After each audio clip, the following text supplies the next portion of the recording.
Liquidity is the ability to meet cash needs at a reasonable cost. This ability can be influenced by many factors, including both sides of the balance sheet. Maintaining an adequate level of liquidity is really about cash flow.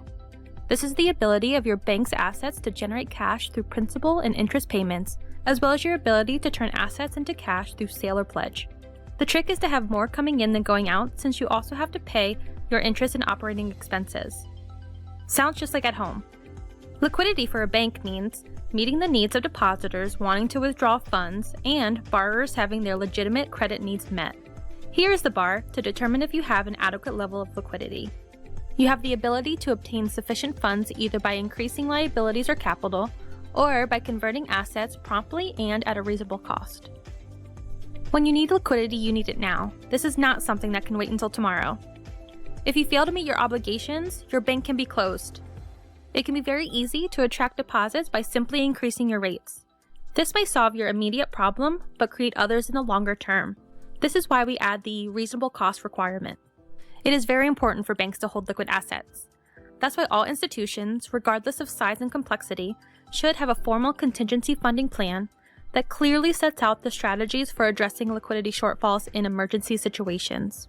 For a contingency funding plan to be effective, it is imperative for the assumptions in the plan to be tailored to the bank's specific risk elements.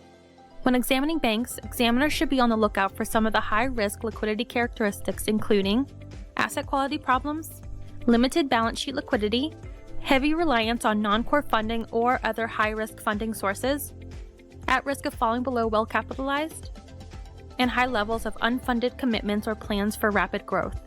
During a crisis, liquidity issues can become more prominent. These issues include bank customers withdrawing large sums of money, causing banks to adjust branch cash levels, and some have experienced unexpected delays in replenishing.